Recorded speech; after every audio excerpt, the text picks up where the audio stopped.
बच्चों, कैसे हम लोग? उम्मीद करता हूँ सारे बच्चे बहुत अच्छे होंगे। तो जैसा कि हम लोगों ने अपने डाउटलेस जो क्लासेस के नाम से जो हमारा प्लेटफॉर्म चल रहा है, तो यहाँ पर हम लोगों ने बेसिक मैथ से अपनी शुरुआत की है और इस बेसिक मैथ के साथ साथ मैं बेसिक इंग्लिश भी आज से स्टार्ट कर रहा हूँ आप लोगों के लिए। आप किसी भी एग्जाम में मैथ्स और इंग्लिश इन दोनों सब्जेक्ट को लेकर के कभी भी परेशान नहीं रहेंगे, ये मेरा सब लोगों से प्रॉमिस है। जितने भी आप लोगों की प्रॉब्लम्स हैं उनको इरेज करने का मैं अपना बेस्ट एफर्ट लगाऊंगा यहाँ से, ठीक है। बस आप मेरी क्लासेस को कंटिन्यूसली देखते रहिए। जैसा कि मैथ और इंग्लिश दो मेरे सब्जेक्ट हैं और मैं इनको पिछले काफी लंबे समय से लगभग 7-8 साल से मैं लगातार टीचिंग कर रहा हूँ दोनों सब्जेक्ट के लिए। तो बच्चों, मैथ की जिस तरह से हम लोगों ने बेसिक क्लास स्टार्ट करी है, उसी तरीके से मैं इंग्लिश की भी आज से आप लोगों के लिए बेसिक क्लासेस स्टार्ट करने जा रहा हूँ। और इंग्लिश बच्चों एक लैंग्वेज है और इसका केवल आप लोग इसको एग्जाम के पर्पज से ही ना सीखिए, क्योंकि आप जानते हो कि कम्युनिकेशन स्किल में अगर आप लोगों को अपने कम्युनिकेशन स्किल अगर इंप्रूव करने हैं तो लैंग्वेज, स्पेशली इंग्लिश लैंग्वेज एक बहुत बड़ा रोल प्ले करती है आपके कम्युनिकेशन स्किल में। जैसे कि आप लोगों को देखते होंगे कि मॉडर्न टाइम में जो कोई अगर व्यक्ति है तो अगर अपनी लैंग्वेज में मोस्ट ऑफ वर्ड्स वो इंग्लिश के बोलता है तो उसकी कम्युनिकेशन स्किल को अच्छा जज किया जाता है। तो इस तरह से आप लोग केवल एग्जाम के पर्पज से नहीं, लैंग्वेज है इसको आप सीखने की इच्छा रखिए। और जैसे एक इंसान को इंटरेस्ट होना चाहिए कि उसको कई तरह की लैंग्वेज आनी चाहिए, तो इंग्लिश भी एक लैंग्वेज है। जब आप इसको सीखना शुरू करेंगे तो आप लिखने और पढ़ने के साथ साथ, मेरा विश्वास है आप इसे बोलना भी आसानी के साथ सीख सकते हो। बट अगर आपको कोई भाषा अगर सीखनी है तो बच्चों उसके साथ आपको यूज टू होना पड़ेगा। जब तक आप उसके यूज टू नहीं होते हैं तब तक आपको इंग्लिश की लैंग्वेज सीखने में दिक्कतें रहेंगी या कोई भी लैंग्वेज सीखने में दिक्कत रहेगी। तो यहाँ पर हमारा जो पर्पज है इंग्लिश को लेकर के, वो पूरी इंग्लिश को ओवरऑल, चाहे वो बात रीडिंग की हो, चाहे वो बात कॉम्प्रिहेंशन की हो, चाहे वो बात स्पीकिंग की हो, चाहे वो बात एग्जाम की हो, हम सभी चीजों को साथ में लेकर के चलेंगे। तो बच्चों इंग्लिश एक लैंग्वेज है और जैसा कि अगर आप किसी लैंग्वेज को अगर सीखना चाहते हैं तो लैंग्वेज में दो चीजें होती हैं। सबसे पहले तो आपको उस लैंग्वेज की ग्रामर की जानकारी होनी चाहिए। दूसरी बात, उस लैंग्वेज के जो वर्ड्स हैं, जो उसकी वोकैब है, वो आपको पता होना चाहिए, ठीक है। तो अगर आप लोग इंग्लिश को सीखना चाहते हैं तो इंग्लिश में भी आप लोग ग्रामर पे काम करेंगे, नंबर 1। नंबर 2, आप इसके वोकैब पे काम करेंगे। अगर आप दोनों चीजों पर काम करते हैं तो डेफिनेटली ये लैंग्वेज आपको अपना भी आ जाएगी, आपको कोई किसी तरह की प्रॉब्लम को फेस नहीं करना पड़ेगा, ठीक है। तो यहाँ पर पहले मैं आप लोगों को बता दूं कि जो हमारा ये क्लासेज होंगी, ये आपके कौन कौन से एग्जाम है जहां पर आपकी बिल्कुल बेसिक चीजों को इजीली कंप्लीट करा सकती हैं, ठीक है। वहां पर आप अच्छे नंबर एग्जाम में लेकर के आ सकते हैं, ठीक। तो जैसे यहाँ पर हम लोग देखते हैं, सबसे पहले जो हमारा बच्चों एग्जाम होगा, जो हम लोग यहाँ पर बात करेंगे एग्जाम की, तो मेरा बच्चों पहला एग्जाम है एसएससी, ठीक है। तो ये जो आपका एसएससी का एग्जाम है, तो एसएससी के अंदर कई सारे एग्जाम होते हैं, उसमें कोई भी एग्जाम हो, ओवरऑल एसएससी के जितने भी एग्जाम है, आप किसी भी एग्जाम में जहां पर ये इंग्लिश पूछी जाएगी एसएससी के, उसके लिए भरपूर मेरी क्लासेस ले सकते हो, वो डेफिनेटली आपके लिए यूजफुल होंगी, ठीक। उसके बाद दूसरा एग्जाम बच्चों हमारा आने वाला है, कौन सा बच्चों? बैंक। बैंक के बाद हमारा जो टीचिंग के एग्जाम होते हैं, जैसे हमारा टेट की परीक्षा होगी बच्चों, ठीक है। उसके बाद हमारा सी टेट की परीक्षा होगी, ठीक। उसके बाद हमारा जो अगला एग्जाम है बच्चों को कौन सा है? Super TET. सुपर टेट होगा या एक Uttar Pradesh power corporation limited UPPCL, यहाँ पर ऑफिस असिस्टेंट और आरओ की जो है वैकेंसी आती रहती है, वहां पर भी 50 नंबर की इंग्लिश पूछी जाती है, ठीक। उसके बाद आप जैसे हमारा इलाहाबाद हाई कोर्ट है, ठीक है, तो इलाहाबाद हाई कोर्ट की जो परीक्षा है तो उसमें भी आपकी लगभग 50 नंबर की इंग्लिश पूछी जाती है ऑफिस असिस्टेंट आरओ में। तो ये इतने एग्जाम है, और भी कई एग्जाम हो सकते हैं जहां पर इंग्लिश लैंग्वेज आती होगी। तो आप किसी भी एग्जाम के लिए यहाँ से पढ़ाई कर सकते हो और इसको यहाँ से अपनी क्लास कंटिन्यू करने पर आपको यहाँ से निश्चित फायदे होंगे, ठीक है। तो चलिए हम लोग चलते हैं अपना इंग्लिश को लेकर के। तो जैसे हमारी जो बच्चों इंग्लिश है, ठीक, तो सबसे पहले हम लोगों को ये जान लेना चाहिए कि इंग्लिश क्या है। तो इंग्लिश बच्चों हमारी एक लैंग्वेज है, ठीक है। और जैसा कि मैंने बताया कि जो लैंग्वेज होती है, लैंग्वेज को सीखने के लिए आप लोगों को दो चीजों की जरूरत है। तो सबसे पहले अगर आप लोग इंग्लिश जो लैंग्वेज है उसको सीखना चाहते हैं तो आप लोगों के पास किस चीज का ज्ञान होना चाहिए बच्चों? सबसे पहले आप लोगों को उसकी जो ग्रामर है, ठीक है बच्चों, उसकी जो ग्रामर है वो आपको अच्छे से आनी चाहिए। ठीक, सबसे पहले आप लोगों को उसकी ग्रामर आनी चाहिए। और दूसरा पार्ट जो आप लोगों को उसका आना चाहिए वो बच्चों क्या होता है? वोकैब। तो अगर आप किसी लैंग्वेज को सीखना चाहते हैं तो पहले आप लोगों को उसकी ग्रामर पर वर्क करना होगा और दूसरा काम आपको उसकी वोकैब पे करना होगा। ठीक है, जैसे मैं आप लोगों को दिखाऊं कि अगर आप लोग हिंदी भी अगर सीखे होंगे तो हिंदी में सबसे पहले उसके शब्दों से आप परिचित हुए होंगे। ठीक, फिर उसके बाद आप उसकी ग्रामर से परिचित हुए होंगे। ठीक है, तो जब तक आपको शब्द और उसकी ग्रामर नहीं आ जाएगी तो आप किसी भी भाषा को नहीं सीख सकते हैं। ठीक है, चलिए, तो हम लोगों को ग्रामर और वोकैब ये दोनों चीजें सीखनी है। अब हम लोग अगर बात करते हैं कि आपके एग्जाम की, तो जो आपके एग्जाम है तो एग्जाम में आपकी किस किस तरह के क्वेश्चन बनते हैं। ठीक है, चलिए, तो जो आपके एग्जाम है उसमें जो टाइप्स ऑफ क्वेश्चन होते हैं, सबसे पहला क्वेश्चन जो टाइप्स होता है बच्चों तो वो होता है हमारा फिल इन द ब्लैंक। सबसे पहले हम लोग फिल इन द ब्लैंक्स पढ़ते हैं। तो जो फिल इन द ब्लैंक्स हैं, ठीक है, फिल इन द ब्लैंक्स हमारे दो चीजों पर बेस्ड होते हैं। तो ये जो ब्लैंक्स होंगे या तो इनमें आप लोगों को है ना कोई वोकैब वाला पार्ट भरना होगा, है ना, वोकैब, तो या तो ये वोकैब पर बेस्ड होंगे और या फिर हमारे किस पर बेस्ड होंगे बच्चों? ये हमारे ग्रामर पर बेस्ड होंगे। ठीक है, तो या तो वोकैब हो सकता है या आपका ग्रामर हो सकता है। तो ये फिल इन द ब्लैंक, ये सबसे पहली चीज है। उसके बाद अगर हम नंबर 2 लेकर के चलते हैं तो बच्चों नंबर दूसरा जो हमारा पार्ट होने वाला है फिल इन द ब्लैंक्स के बाद में वो होने वाला है बच्चों कॉम्प्रीहेंशन। ठीक है, कॉम्प्रीहेंशन। ठीक, तो कॉम्प्रीहेंशन बोल दीजिएगा या आप यहाँ पर इसको पैसेज के नाम से भी जान सकते हो, क्योंकि यहाँ पर जो आपका पैसेज आता है तो उसके अंदर बच्चों क्या होते हैं? कॉम्प्रीहेंशन या पैसेज, ये तो बड़ा नॉर्मल सा है, ये आपको मोस्ट ऑफ एग्जाम में ठीक है दिखाई पड़ेगा बच्चों। तो यहाँ पर आपके क्या होते हैं? यहाँ पर आपके होते हैं क्वेश्चंस। ठीक, यहाँ पर आपके क्वेश्चंस होंगे और उन क्वेश्चंस का आपको इस पैसेज को पढ़ के या उसको समझ करके उनका बच्चों क्या देना होगा? उनका आपको आंसर देना होगा। ठीक है, तो क्वेश्चन एंड आंसर ये होता है। ठीक है, तो टाइप 1 में फिल इन द ब्लैंक्स होगा, टाइप 2 में कॉम्प्रीहेंशन या पैसेज हो जाएंगे और उसके बाद हम और टाइप अगर ले, ठीक है, चलिए, तो और टाइप में जो हमारा बच्चों टाइप नंबर क्या होने वाला है? 3। तो टाइप नंबर 3 में ठीक यहाँ पर हम लोग बच्चों टाइप 3 पढ़ने वाले हैं। ओके, ठीक, तो यहाँ पर हम लोग क्या पढ़ने वाले हैं? टाइप 3 पढ़ने वाले हैं। ठीक है बच्चों, तो टाइप 3, तो टाइप 3 में सबसे पहले आप लोगों का क्या आया? फिल इन द ब्लैंक्स आया, दो तरह के ब्लैंक्स होते हैं। उसके बाद क्या आया आपका? कॉम्प्रीहेंशन या पैसेज निकल करके आ गया। फिर होगा बच्चों आपका क्लोज टेस्ट। ठीक है, ये हमारा क्लोज टेस्ट होता है। अब क्लोज टेस्ट क्या होता है कि उसमें आपका एक पैसेज दिया होगा, कुछ वर्ड्स वहां से उन्होंने मिसिंग कर रखे होंगे और उन मिसिंग वर्ड्स को आपको उस स्टोरी का मीनिंग समझ करके फिर उन वर्ड्स को वहां पर भरना होगा। उसको हम लोग क्लोज टेस्ट का नाम देते हैं। ठीक है, फिर हमारा नंबर 4 क्लोज टेस्ट के बाद में बच्चों रीऑर्डरिंग द सेंटेंस। ठीक है, रीऑर्डर द सेंटेंस। ठीक, तो जो हमारा कोई सेंटेंस होगा उसको अलग अलग बिखरे फॉर्मेट में दिया होगा, आप लोगों को उसको जोड़ करके उसको रीऑर्डर करना है एक मीनिंगफुल वे में, वहां पर आपको लिखना होगा, तो हमारा रीऑर्डरिंग द सेंटेंस हो जाएगा। ठीक है, नेक्स्ट हमारा आगे अगर हम लोग चलते हैं तो बच्चों अगला जो टाइप है हमारा, ठीक है, यहां पर ठीक, हाँ ठीक है, तो रीऑर्डरिंग द सेंटेंस। नेक्स्ट अगर हम चलते हैं तो बच्चों अगला जो सेक्शन आता है वो आता है हमारा वोकैब से।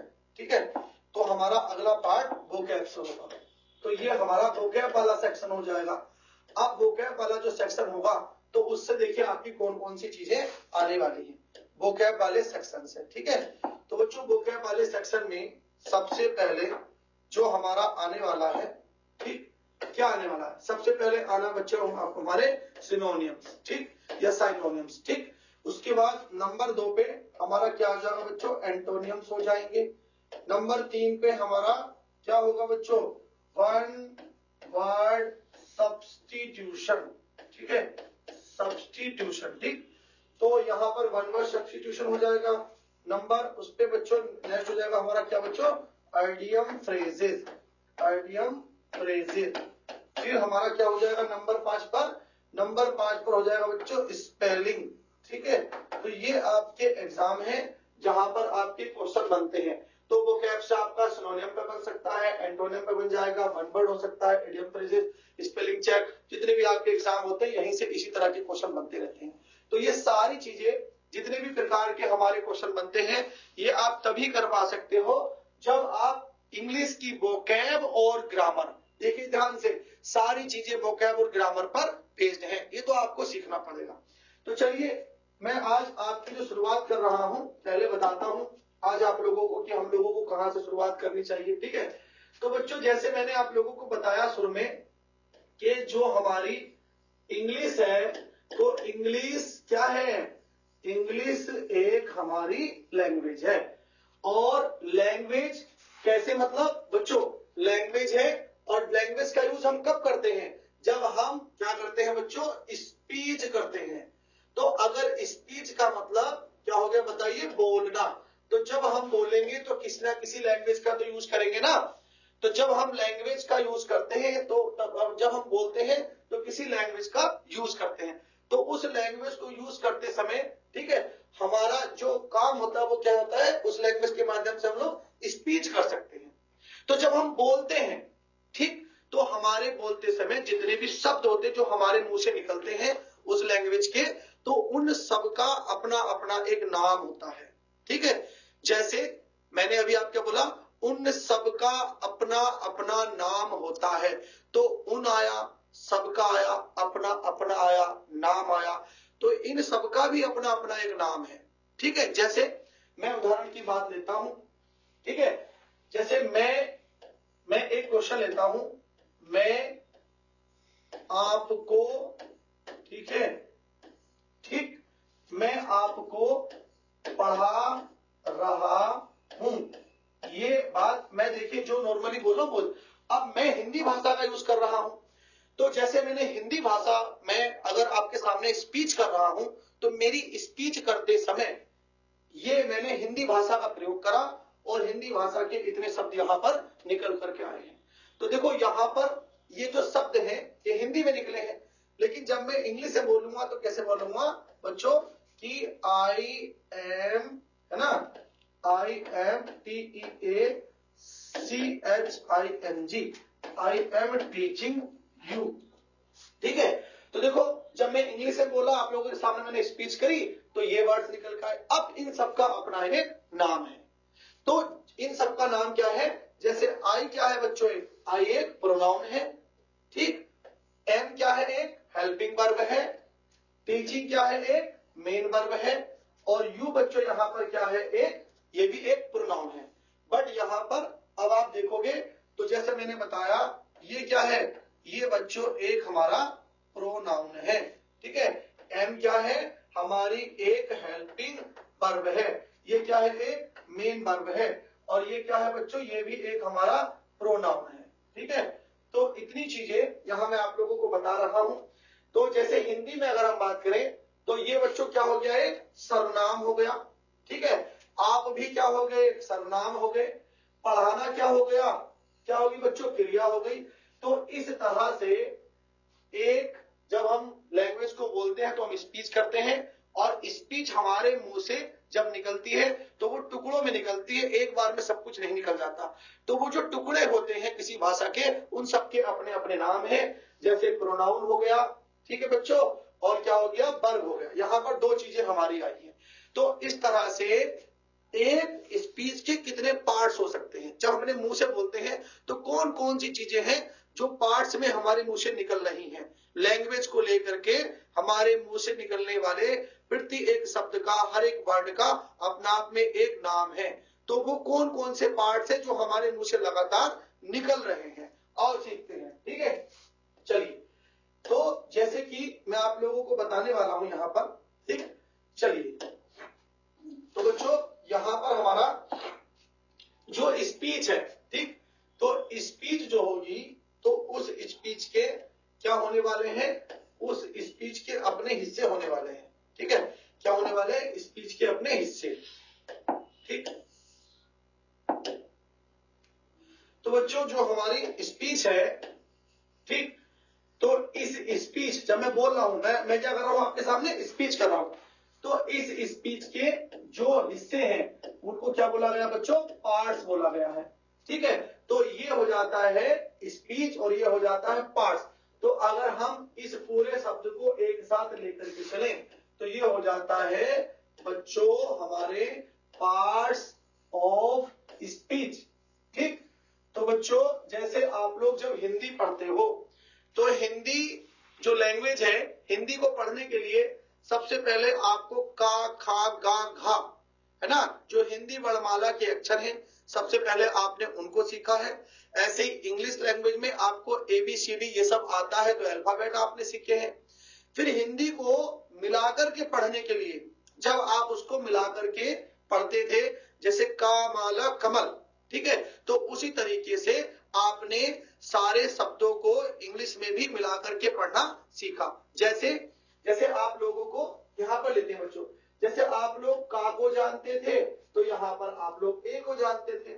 फिर आपने जैसे एक अल्फाबेट हुआ, आपने कई अल्फाबेट को मिलाकर के पढ़ना शुरू कर दिया, तो आप मिला मिला के पढ़ने लगे का, माला, कमल, ठीक है।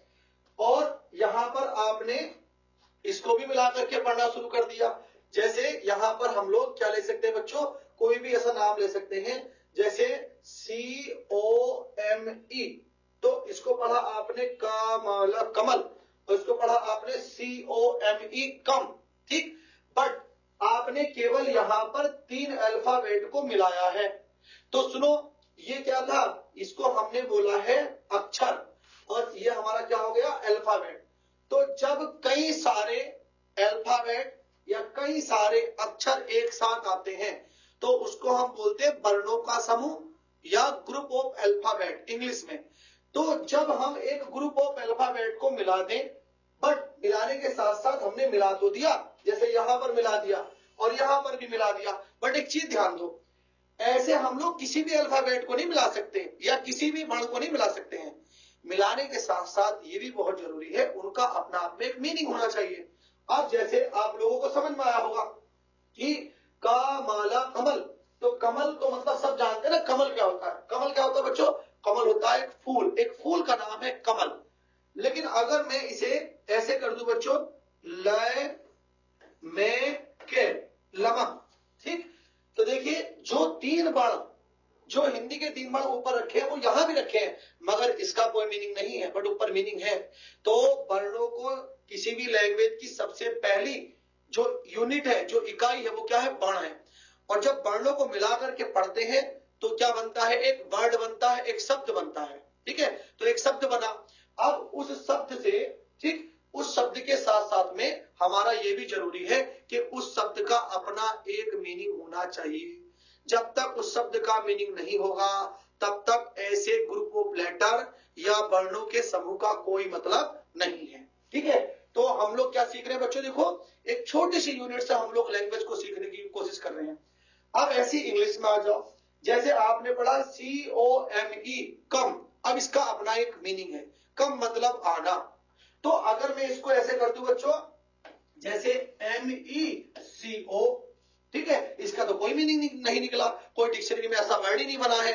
तो ऐसे ये भी अल्फाबेट का एक ग्रुप है, ये भी अल्फाबेट का ग्रुप है, बट अल्फाबेट के ग्रुप होने के साथ साथ उसका कुछ मीनिंग होना चाहिए। इसलिए बच्चों ये हमारा क्या बना, ये हमारा सही वर्ड है, ये हमारा गलत वर्ड है, और ये हमारा सही वर्ड है, ये हमारा गलत वर्ड है।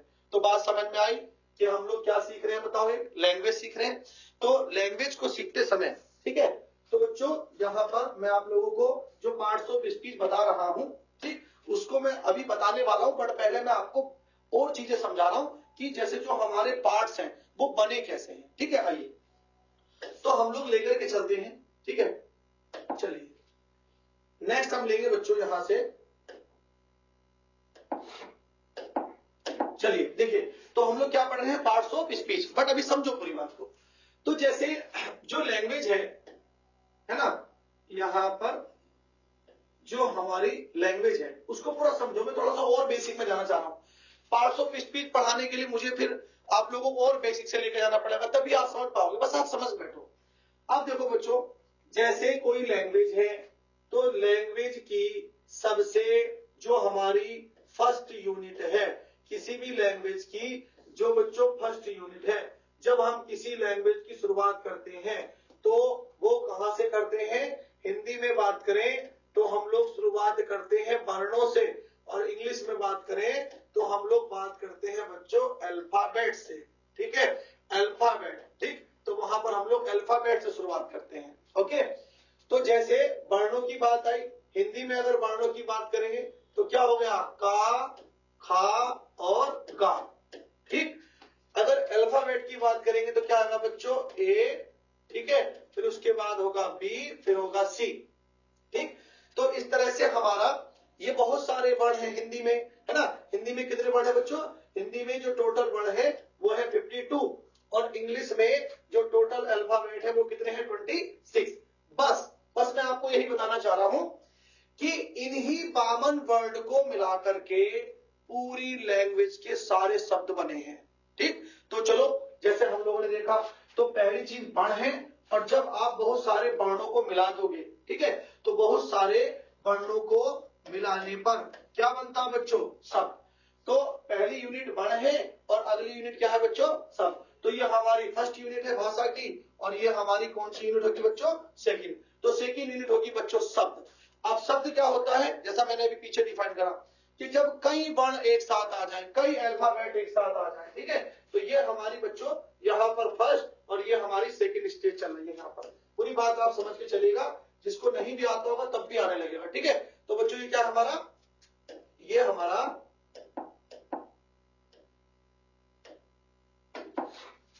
ठीक, ये हमारा बच्चों सेकंड है, ये हमारा सेकंड पार्ट है। ये हमारा पहली चीज क्या होती है, फर्स्ट में बच्चों, फर्स्ट यूनिट में क्या आते हैं, वर्ण आते हैं। हिंदी में कितने वर्ण, 52, इंग्लिश में कितने वर्ण है बच्चों, 26। अब जैसे अगली क्या होगा, ये वर्ण मिलकर के क्या बनाना शुरू करेंगे, शब्द, और ये वाले वर्ण इंग्लिश में मिलकर के क्या बनाना शुरू करेंगे बच्चों, वर्ड बनाना शुरू करेंगे। तो एक शब्द और एक वर्ड की डेफिनेशन क्या है कि इधर बात करें तो वर्णों का समूह, और इधर बात करें तो ग्रुप ऑफ अल्फाबेट। तो group of alphabet that has some meaning is called a word. और शब्दों का ऐसा, वर्णों का ऐसा समूह जिसका कुछ अर्थ हो, वो क्या कहलाता है बच्चों, शब्द कहलाता है। आप चाहो तो ये मेरे साथ लिख भी सकते हो। सबसे पहले वर्ण आता है, उसके बाद क्या आएगा, हमारा शब्द आएगा। मैं फिर बाद में सबको लिख भी दूंगा। ठीक है, आप बस समझिएगा। तो जैसे बच्चों हमने बनाया, वहां पर हमने क्या बनाया बच्चों, कमल। ठीक, तो कमल का अर्थ है। यहां पर हमने क्या बनाया बताइए, कम बनाया। तो कम 26 वर्णों में से यहाँ कितने वर्ण लिए गए, 26 अल्फाबेट में से कितने अल्फाबेट लिए गए बताओ, 4 अल्फाबेट लिए गए हैं। कौन कौन से बताओ, एक तो हमारा सी जो कि तीसरा अल्फाबेट है, एक हमारा ओ जो कि 15वां अल्फाबेट है, एक हमारा एम जो कि 13वां अल्फाबेट है, एक हमारा एल जो कि 12वां अल्फाबेट है। मैंने उनका प्लेस भी बताया कि उनको जो हमारा अल्फाबेट है उसमें कौन कौन सा क्रम दिया गया। तो ये बच्चों हमारे 4 वर्णों को, 4 अल्फाबेट को लेकर के एक शब्द बना कम, और जिसका मतलब है आना। अगर इसको, अगर मैं ऐसे लिख दूं MECO, तो इसका कोई अर्थ नहीं है, इसका मतलब यो मीनिंगलेस है। यहां पर हमारा इसका कोई अर्थ नहीं है। और अगर मैं इसको ऐसे लिख दूं लमक, ठीक है, इसका भी कोई अर्थ नहीं है। ठीक है, तो बच्चों यहां से आपने क्या सीखा कि किसी भी लैंग्वेज की सीखने के लिए सबसे पहले तुम लोगों को अल्फाबेट आने चाहिए, वर्ण आने चाहिए। ये हमारी पहली रिक्वायरमेंट है। वर्ण सबको आते हैं। अब आ जाओ आगे, फिर आप लोगों को शब्दों के विषय में जानकारी होनी चाहिए। तो जब कई सारे वर्ण एक साथ मिलकर के एक मीनिंगफुल वर्ड बनाते हैं, उसको हम लोग शब्द या क्या कहते हैं, वर्ड कहते हैं। ठीक है, तो दूसरी चीज क्या है बच्चों, हमारी दूसरी चीज हमारी निकल करके आ गई है वर्ड। अब हम आगे चलते हैं, चलिए।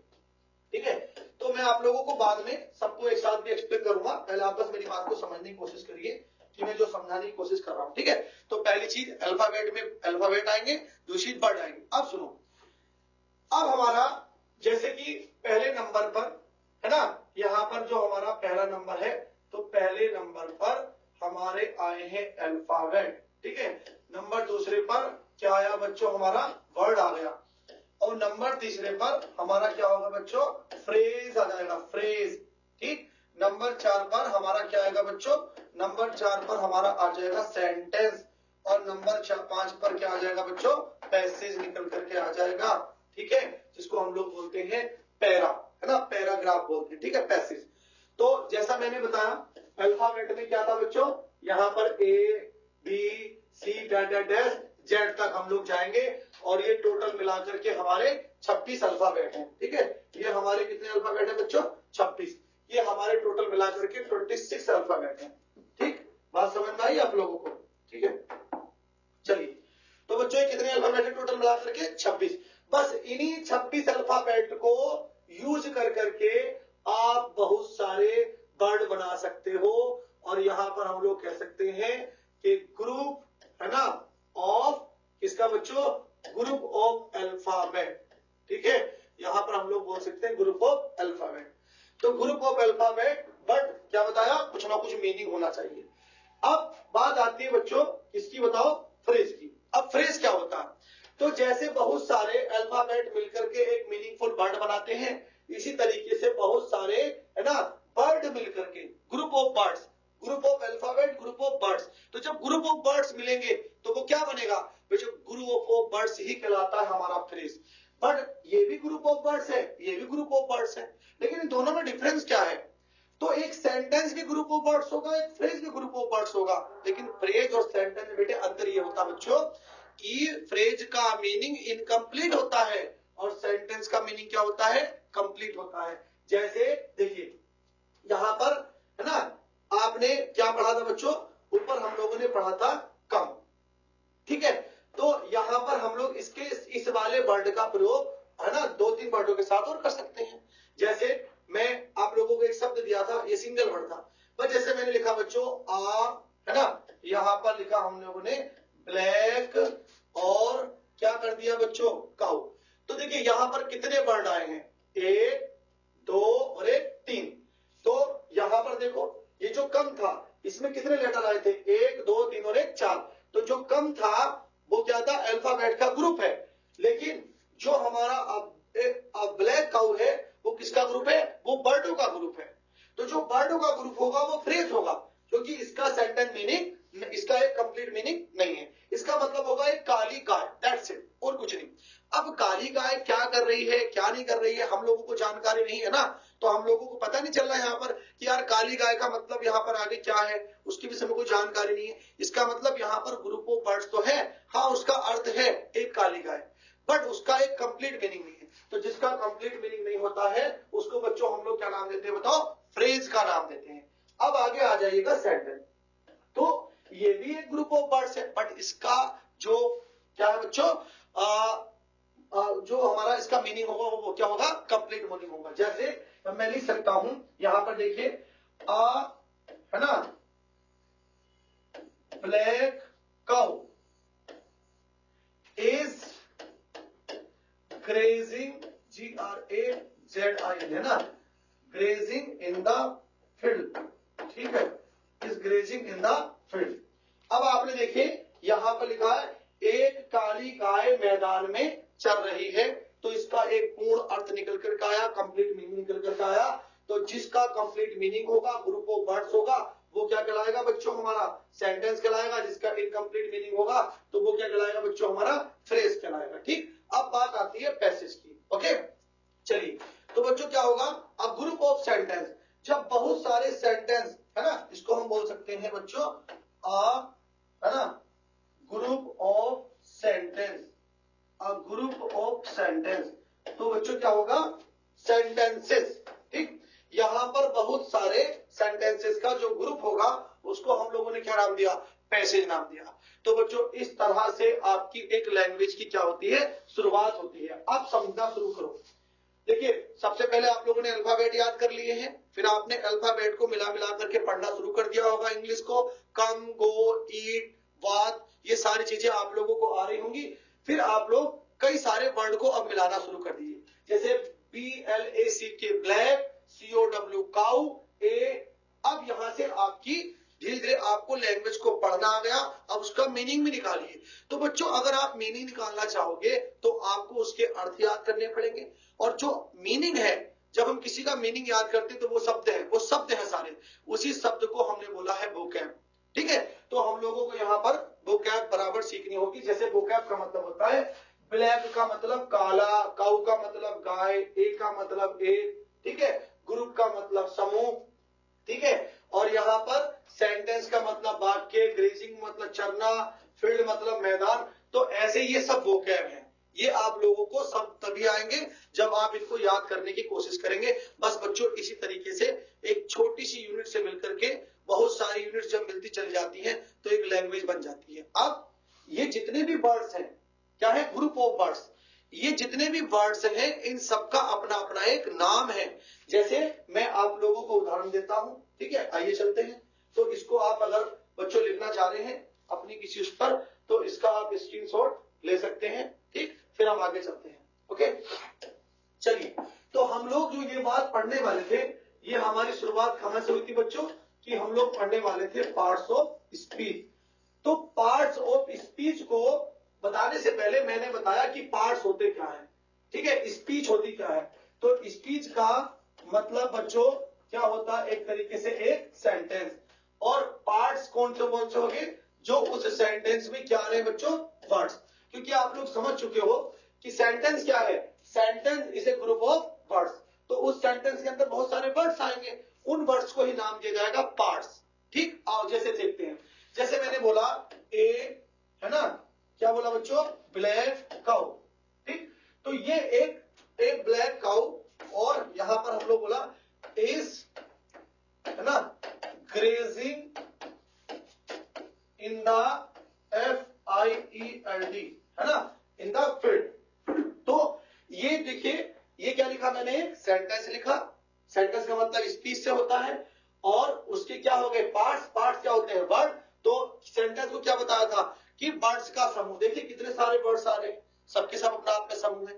तो बस एक सेंटेंस के जो पार्ट्स होते हैं, उन्हीं को, जो वर्ड्स जितने भी यूज करे गए हैं एक सेंटेंस के अंदर, जितने भी वर्ड्स यूज करे गए हैं, सारे वर्ड्स को ही नाम दिया जाता है बच्चों पार्ट्स। बात समझे। अब देखो इन सबके अपने अपने एक नाम है।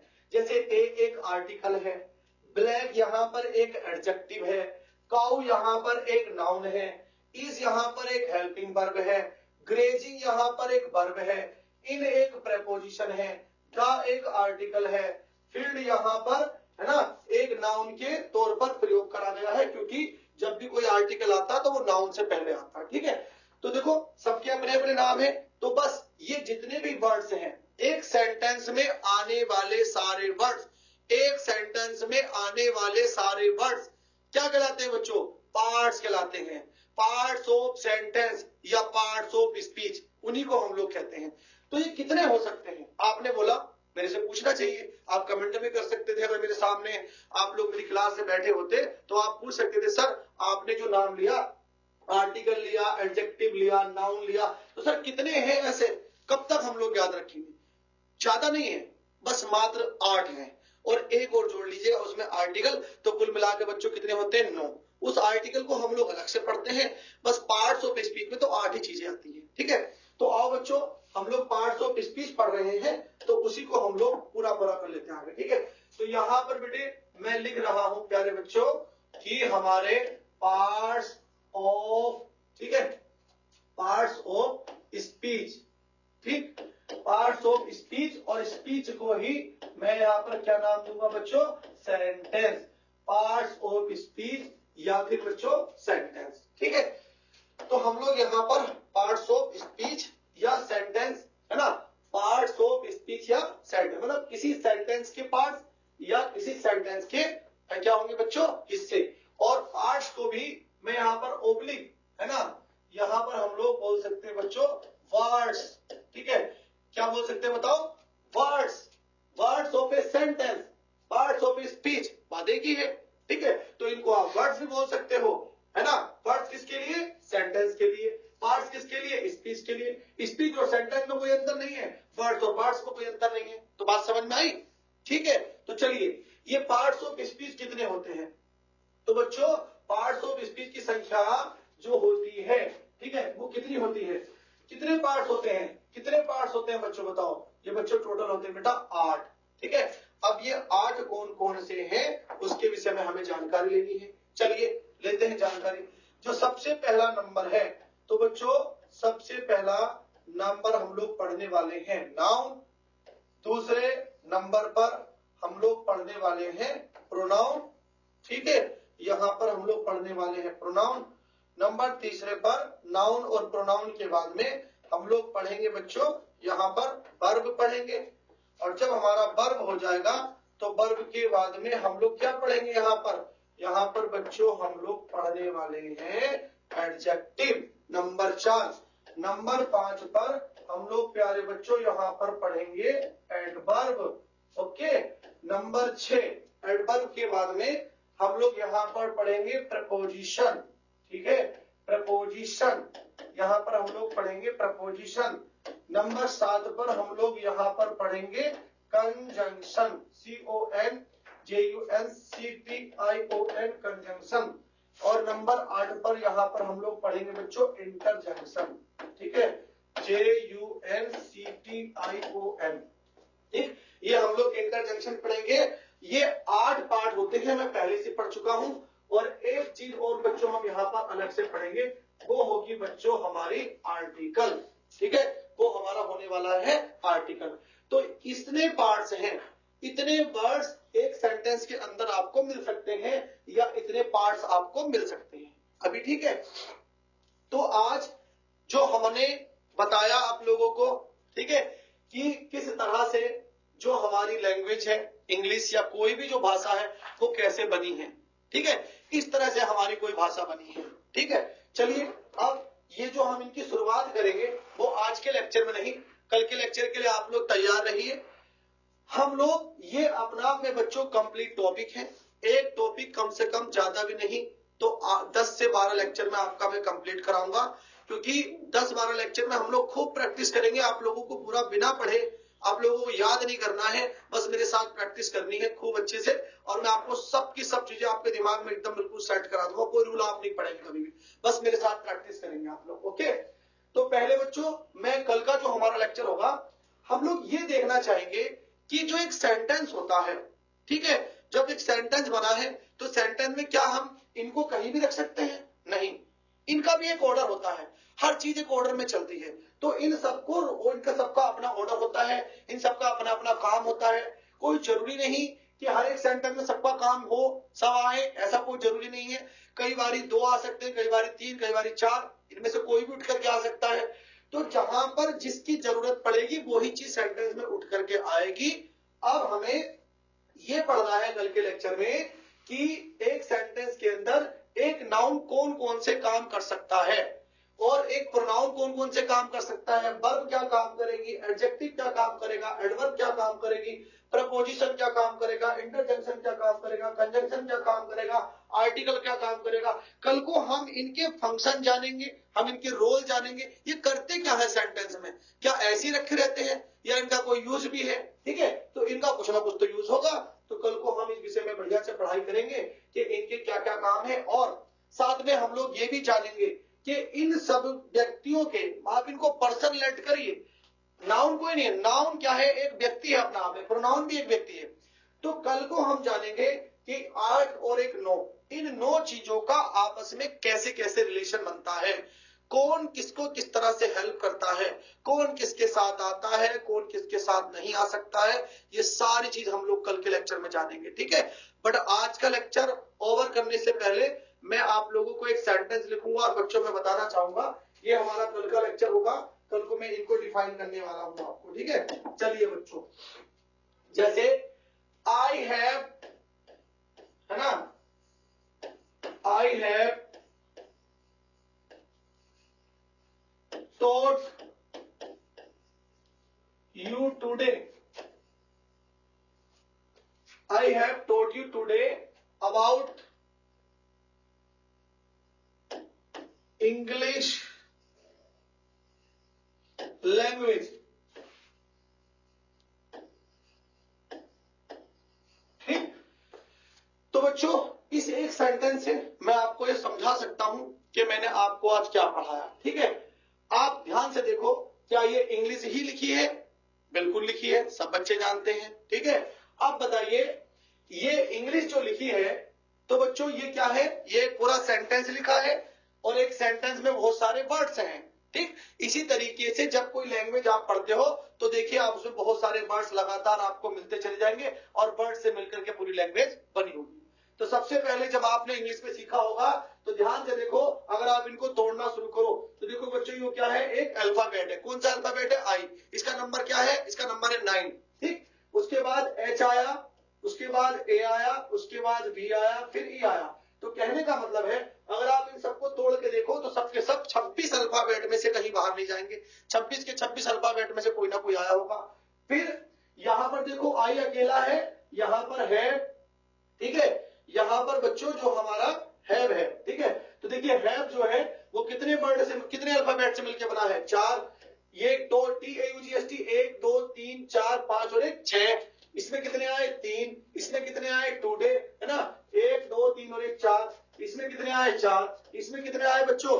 1 2, है ना, 3 4 5 6 7 आ गए। इसमें भी लगभग 7 या 8 आ गए। तो देखो सारे का सारा खेल किसका? अल्फाबेट से मिलकर बने हैं। और जब अल्फाबेट का ग्रुप इकट्ठा होता है तो वो क्या बनाता है? वर्ड। तो बताओ ये सारे जितने मैंने सर्किल करे हैं ये क्या बने? सबके सब वर्ड बने हैं। फिर बहुत सारे वर्ड मिलकर के क्या बना दिए? एक सेंटेंस। ठीक है, इसी तरीके से बहुत सारे सेंटेंस मिलेंगे तो क्या बना देंगे? आपकी इंग्लिश लैंग्वेज, पैसेज, सब कुछ बन जाएगा। तो शुरुआत बच्चों अल्फाबेट से करनी थी। अल्फाबेट आपको याद है, वर्ड आप पढ़ ही लेते हो क्योंकि वर्ड जो है मिलकर के बने हुए होते हैं अल्फाबेट से। बस अब आपको देखना है कि इन वर्ड के क्या क्या मीनिंग है। ठीक है, तो इसका अर्थ, जैसे टोट मतलब पढ़ाना, तो टोट का मीनिंग तो पढ़ाना है, बट टोट यहां पर कौन सा पार्ट्स ऑफ स्पीच है? तो बच्चों जब हम पार्ट्स ऑफ स्पीच की बात करेंगे तो पार्ट्स ऑफ स्पीच में ये वर्ब है और ये वर्ब की थर्ड फॉर्म है।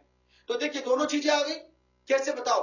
मैंने आप लोगों को बताया कि इसका अर्थ है पढ़ाना, तो ये वोकैब वाला हिस्सा हो गया। फिर मैंने बताया ये वर्ब है और वर्ब की थर्ड फॉर्म है, ये पार्ट आपका ग्रामर का हो गया। तो इंग्लिश कितनी चीजों से मिलकर बनी है? 2। नंबर 1 वोकैब और नंबर 2 ग्रामर। पहले आपको मीनिंग याद होना चाहिए, फिर आपको यह पता होना चाहिए कि ग्रामेटिकली उसका क्या मतलब होता है। ठीक है, तो इसी तरीके से उम्मीद करता हूं आज मेरी पहली क्लास थी, आप लोगों को समझ में आई होगी। ठीक है, इसको थोड़ा सा आप दोबारा चला करके अगर कहीं पर कोई कंफ्यूजन होता है देखिएगा, और कोई इश्यू होता तो आप मुझे कमेंट सेक्शन में कमेंट कर सकते हैं। मैं डेफिनेटली आप लोगों की जो कमेंट डाउट्स होंगे वो पूरे करूंगा। ठीक है, बट आप इसके साथ जुड़िए, बहुत कुछ मिलेगा आप लोगों को, विश्वास रखिए। इंग्लिश बिल्कुल आपके अंदर बसा दूंगा अच्छे तरीके से। आप लोग इंग्लिश बोलेंगे भी और आप लोग इंग्लिश एग्जाम में भी करेंगे, हर जगह इंग्लिश इंग्लिश होगी, बाकी कुछ नहीं होगा। आगे बात समझ में? ठीक है ना? ओके, थैंक यू बच्चों।